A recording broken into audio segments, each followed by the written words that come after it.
Hi, I'm Terry O'Reilly, founder of OBP Australia, a service for overseas-born professionals looking to either get their first job in Australia or advance their career once they're established in their profession. Welcome to the podcast. Each episode, I'll be talking to an ex-OBP Australia client who's been successful in finding employment in Australia. We'll get to hear about their journey and what advice they have for job seekers.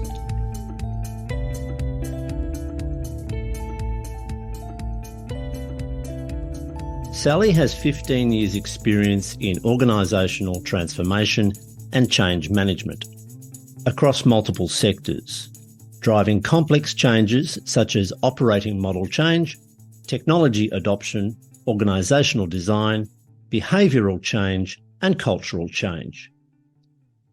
Sally is also a deeply passionate inclusion, diversity and equity advocate, aspiring to drive meaningful change in organisations and communities to create a more inclusive culture where everyone feels they belong. Interestingly, Sally started her professional life as a computer software engineer working in automation. Sally, welcome to the podcast. Thank you for having me, Terry. So, Sally, we first met 6 years ago back in 2017. Now, a lot has happened since then, and we'll get to some of that. But think back to when you first arrived in Australia. Tell us a bit about those initial few months. Sure. I can't believe time has passed so quickly. It's been 6 years already. But when I look back, the first few months, they were very stressful, actually quite miserable sometimes. I reckon I may have cried once or twice. Part of the reasons was we applied hundreds, if not thousands, of jobs in the first few months and didn't get a single response. And what was more stressful was about the house renting. In the first few weeks we landed in Australia, we filed quite a few applications to rent a house, didn't get a response either. That really scared me out, thinking about maybe we'll end up living nowhere with a 2-year-old kid. It was pretty intimidating. And what was more desperate was we found that house renting in Australia was completely different from what was that in China. It was very easy to get apartments sorted within a few days. You've got your cash ready, you've got the proper ID. That was not a problem in China, but in Australia, it was very, very difficult. We had to provide payslip in Australia, which we didn't have any.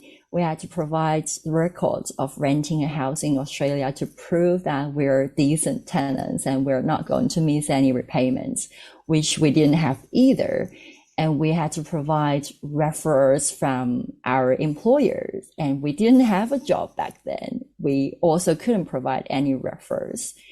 So that made that process extremely hard, and we couldn't get through. Even we wrote like notes to the landlord, like, we're a decent family from China. We just started here. We would like to settle down. We have a 2-year-old kid, so we really want to rent a pretty good condition house. We have our deposit ready. We would love to pay for the rents in advance for 6 months or even 12 months if you like. And we still didn't get any response. So that was really, really hard time back then. Wow, that sounds really stressful. How did you cope? What did you do to deal with all this uncertainty and barriers that you were facing? Yeah, I think one thing was to find some supporting community. After a few weeks through some friends in the Chinese community, we finally found someone, well, not through the proper process of renting a house on real estate or domain. We could find someone who had their houses or apartments ready. Well, it was like a second-handed renting. It shouldn't be like that. It wasn't the right process to go, but we didn't have any choice because we just couldn't get a house or apartment through the proper channel. We had to rent through someone else, and we finally got that sorted, even though just for a short time. But after we landed a job, things became much easier. But for the first few months, we could just got that from someone else, like in very informal and probably not very secure channel. But the point is to find the community who can provide support. Yeah, that's really good advice. It would have been better if you'd had known some of this beforehand, do you think?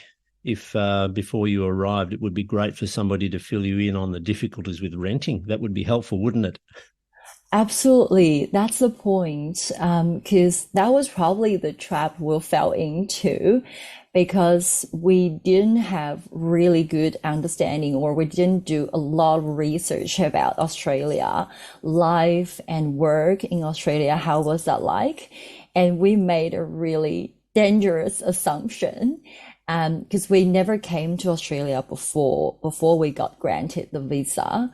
We've been traveling to some other countries like America, some European countries. We spent quite a few months in the US living there. So we thought, okay, maybe all the Western countries, all the English speaking countries are similar. But when we landed here, we found it was completely a different world. The language, the culture, working and life was absolutely different from the other countries. It's very unique. So it will definitely be helpful if we've got some experience here in Australia, or we did some research, more research about Australia, or we could reach out to people, our friends or friends, any network we could reach out to, just to talk to people and ask questions, really get the background or get more experience, how they got through those things. That will be very helpful. Sure. And in the introduction, I mentioned that your background is as a software engineer. How and why did you shift from software engineering to people and culture? Yeah, that was a very interesting experience. So I had to mention that in China, or in a lot of Asian families, it was pretty common that parents got a lot to say about what you should learn, about what you should study in your university, and what career path you should go for. Because it's all about social status, all about the parents' interests, all about income. So back then, when I was applying for my university, my family also made the decision for me. They believe that IT is the right path to go because it was a booming industry. It brings job security, job opportunities, career development opportunities. So I was made to learn computer science in my university, but I always knew that my passion is more about people, more about culture. I like arts, I like social subjects instead of technology. So in my first job as an IT engineer, I do enjoy technology, but not as much as enjoy people interactions, enjoy the social aspect of my job.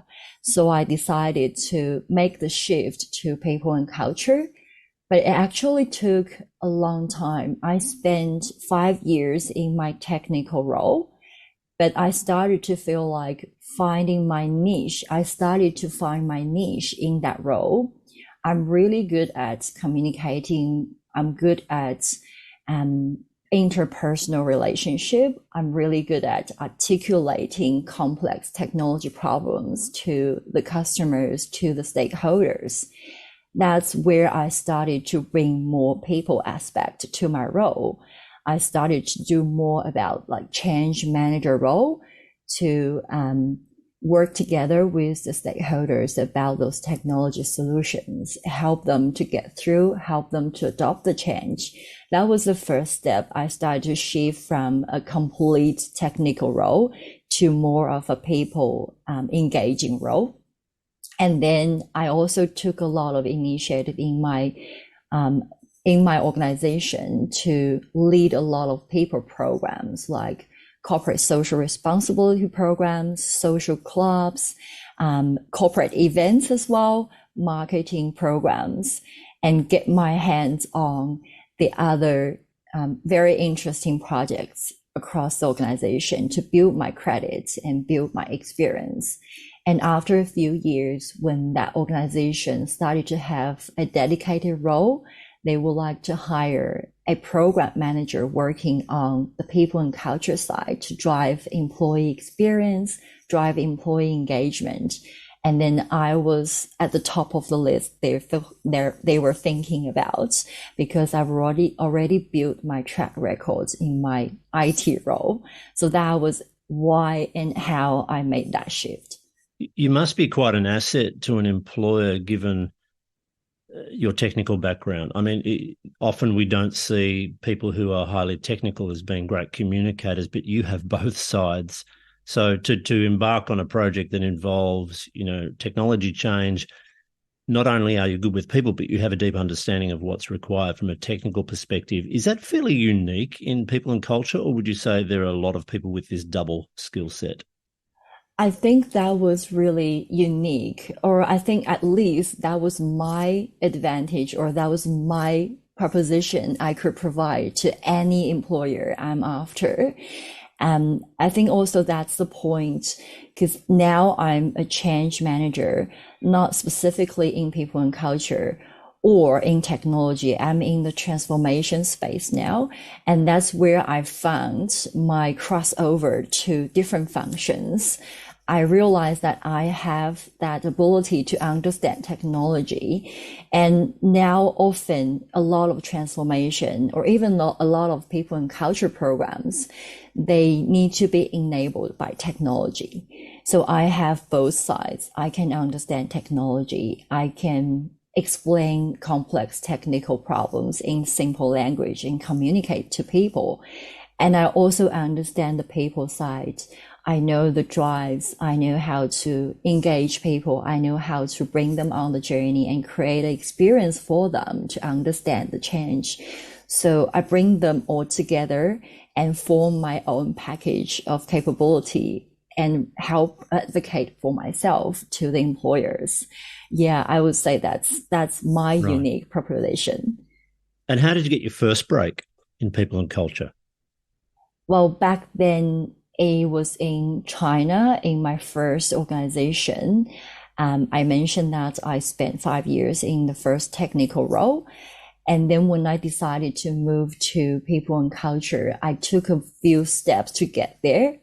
First of all, find something that's relevant for people and culture in my existing role. Like, I'm a technical person, I'm an IT engineer, but I could still do a lot of people and culture related work, like volunteer programs, like corporate events, like some specific people program, would they require leads.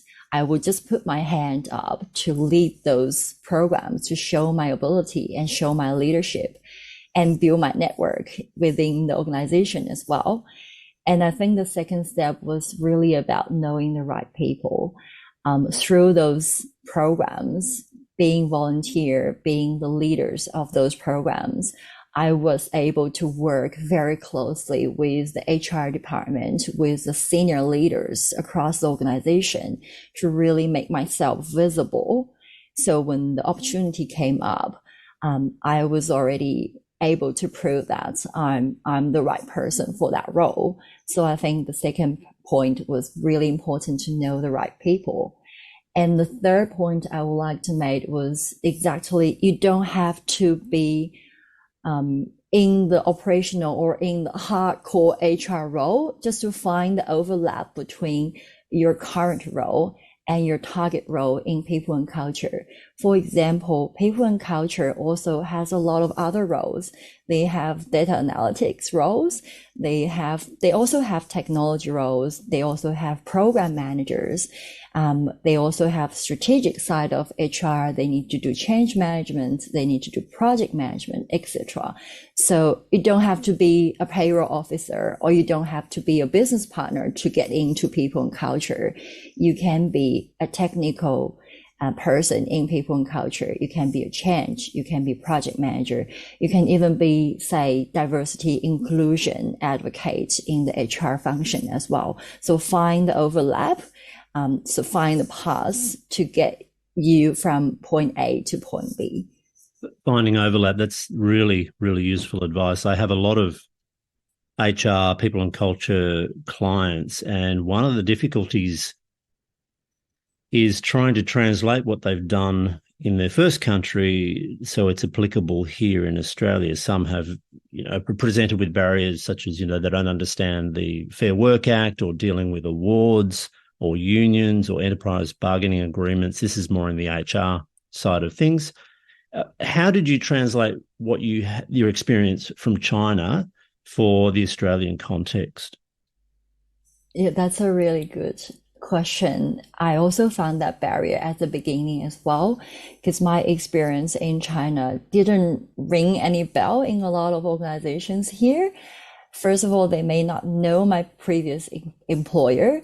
And often they just, they probably look at your CV and just doesn't see any experience in Australia. They will just turn you down directly. I think the first breakthrough was really through people. Terry, I remember when I first met you, I've got a lot of applications, but I didn't get back from any of them. So I think, first of all, tweak the CV is also very important. Just need to understand the context in Australia, what they're looking for, what are the keywords when they look through the CVs, and using the language, using the right words to show that you understand what's the requirement of that job and what's the context in Australia. And I think it's very important to also using the networking or using the people in that organization. Because what I found was, whenever I get a chance to talk to people, to explain my experience a little bit more and expand that, people understand that because I'm talking the right language with them. But if they just look at my CV, it was in China, they may just close the door already. So I think find a way to create opportunity to talk to people, get myself in the interview or coffee catch up, that's really important. It helped me to articulate more about my story and my experience. And it also shows the real person, that I'm that kind of person that can work really well with them. That's also a very important element. Exactly. And to show them how you communicate as well. I mean, even if you have a resume that is full of all the keywords and you're saying all the right things, striking the right chords, they still don't get to talk to you. And meeting somebody in person and hearing them speak and listening to them ask intelligent questions and all of that is so critical. So that's really good advice. Now, you're also a contributor to the book Undefeated, which is a project initiated by professional migrant women. Tell us about how that came about and what you were hoping to achieve with that. Yeah, I'm very excited about that book. It was a big achievement for me last year. So I got to know professional migrant women during pandemic, actually. I wish I could have that kind of supporting community when I just came to Australia. I think they create a very strong network for very specific group of people, migrants, professional women. And often we found that we struggle when we just landed to Australia in terms of job seeking, in terms of life, in terms of career development, and just finding ourselves finding our feet on the ground in Australia. So that book came up last year as an idea to really showcase 118 stories from professional migrant women who managed to get through that journey in Australia. I think that was very powerful because we wanted to create an environment for this group of women to support each other, to know that we're not alone. We've got so many people who have been through this journey, who can share their tips, share their stories, and who can provide support. So we can see and we can be. We know that our destination is just right there and we are able to get there. That's really helpful. And another thing we would like to achieve is, on the other side, we've seen even people got through the journey, landed a proper job, having a few years career journey. Often we still have to go through challenges. We still have to overcome language barriers, culture barriers. And often a lot of migrants have to compromise their career by stepping down a few levels. Often we see people who are 2 or 3 levels down in the organization from where they were in their home country. And we believe that migrants have so much to offer because they've got rich experience in the industry, in their previous organizations. And the level of motivation, determination, the level of resilience to settle down in a new country is huge. These things can really bring a lot to offer in corporate Australia. That's what we really want to advocate. Like, looking at those stories, these are amazing women. They can drive so many changes in the community, in the corporate Australia, in the country. They have so much value to offer, and they deserve to be in the decision-making table. They deserve to be in leadership roles to create an environment that's much easier for more and more migrants to really help have their value contributed to this country. So that's what we really want to advocate through this book. And it's been really well. The book is pretty, the book has been sold really fast and really good on Amazon, on a lot of channels. And we're doing a roadshow across the country to the libraries to meet with the community, meet with people in different community and to promote that. So it's been really good. Well, what's the feedback been like? I'm guessing that people are really grateful for you getting out there and putting people's stories in the fore. And have you had any feedback? Yeah, absolutely. We've got lots and lots of feedback in all our events, as well as LinkedIn and the Professional Migrant Women channel. A lot of migrant women who have been through this journey or who are still struggling in Australia, they came to us and say they're really grateful for reading those stories. They felt really empowered because they felt they're not alone. There are so many other people out there who've been through this. And they were really grateful that they could find a group of people like-minded to support each other. And most importantly, I think to read other people's story also made us to reflect. Well, that was such a journey and we all have very unique value. We are going through a self-discovery journey and we can get stronger and stronger. Just like the book title, like We're Undefeated. That's really powerful. Yes, great title. And just to finish up, what advice do you have for somebody who's about to embark on the immigration journey? So take yourself back to before you left China. What would you tell somebody to do? Yep, that's a good question. If I could tell myself a few years ago, I would say do a lot of research before you move to Australia. For example, what career paths you can have in Australia and what are the requirements. Just look through those job applications, just look through those job ads to look through what are the requirements, say qualification, certificates, experience, and try to build that even before you arrived at Australia. For example, if you want to be a data analyst, what takes you to get a data analyst role in Australia? Some of the accreditations you can even get from your home country, or you can even get online. It's so convenient now after pandemic, and you can get a lot of online trainings, certificates from Australia that's going to be acknowledged here. That will help you to get something on your resume and also build your experience to help you transition in Australia to the career path you want to.